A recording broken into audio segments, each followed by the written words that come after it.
بسم اللہ الرحمن الرحیم۔ معزز سامعین کرام السلام علیکم۔ حضرت عمر بن العاص رضی اللہ عنہ سے مروی ہے کہ رسول اکرم صلی اللہ علیہ وآلہ وسلم نے فرمایا،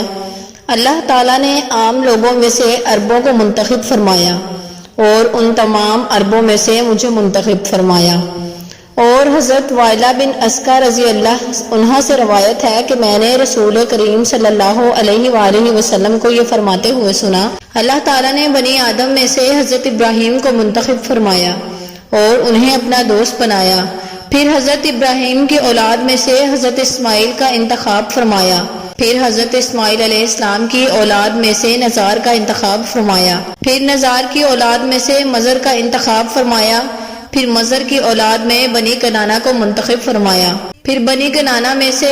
قریش کو منتخب فرمایا، پھر قریش میں سے بنی ہاشم کو منتخب فرمایا اور پھر بنی ہاشم میں سے مجھے منتخب فرمایا۔ الغرض، آپ صلی اللہ علیہ وآلہ وسلم کل کائنات کا لب لباب اور مقصود اصل ہیں، اور آپ کی شرافت و فضیلت کائنات کی ہر چھوٹی اور بڑی چیز پر حاوی ہے۔ ایک روایت ہے کہ جس کو جعفر ابن محمد اپنے والد سے روایت کرتے ہیں کہ رسول اکرم صلی اللہ علیہ وآلہ وسلم نے فرمایا، میرے پاس حضرت جبرائیل آئے اور انہوں نے مجھ سے کہا، اے محمد، اللہ تعالیٰ نے مجھے بھیجا، میں دنیا کے مشرق و مغرب اور میدان اور پہاڑوں میں چکر لگایا، مگر مجھے مزر کے سوا تمام جانداروں میں کوئی چیز اچھی اور بہتر نہیں ملی۔ پھر ان میں اللہ تعالیٰ کے حکم پر بنی مزر میں بھی گھوما،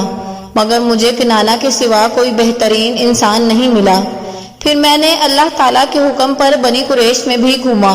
مگر مجھے بنی ہاشم سے بہتر انسان نہیں ملے۔ پھر اللہ تعالیٰ نے مجھے حکم دیا کہ میں بنی ہاشم میں سے کسی ایک کا انتخاب کروں،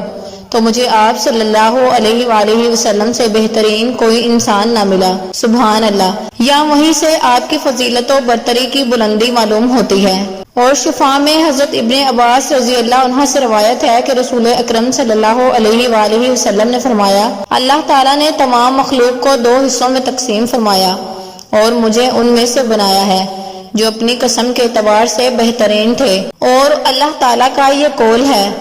دائیں طرف والے اور بائیں طرف والے، اور میں اصحاب یمین میں سے ہوں اور پھر اصحاب یمین میں سے بھی بہتر ہوں۔ پھر اللہ تعالیٰ نے ان دو قسموں کی 3 قسمیں بنائی اور ان میں 3 قسموں سے بھی بہتر ہوں، اور یہ 3 قسمیں اللہ اور اس کا فرمان ہے، اور یہ 3 قسمیں اللہ کے اس فرمان میں ہیں، دائیں طرف والے اور بائیں طرف والے جو پہل کرنے والے ہیں، آگے بڑھنے والے ہیں، بس میں سبقت کرنے والوں میں بھی بہترین ہوں۔ پھر اللہ تعالیٰ نے ان تینوں قسموں کو قبائل میں تقسیم کیا اور مجھے ان میں بہترین قبیلے میں سے بنایا۔ اور اللہ تعالیٰ کا یہ قول ہے، تمہیں ذاتوں اور قبیلوں میں بانٹ دیا تاکہ تم آدمی کی پہچان ہو، پس میں آدم اولاد میں سب سے بہترین اور اللہ عز و جل کے نزدیک سب سے زیادہ شریف و کریم ہوں، اور مجھے اس پر غرور نہیں۔ پھر اللہ تعالیٰ نے قبیلوں کو گھرانوں میں تقسیم کیا اور مجھے ان میں سے بنایا جو گھرانے کے اعتبار سے سب سے بہترین ہے، اور مجھے اس پر بھی غرور نہیں۔ اور وہ اللہ کا یہ فرمان ہے، اے نبی کے گھر والوں، اللہ تو یہی چاہتا ہے کہ تم سے گندگی کو دور کر دے۔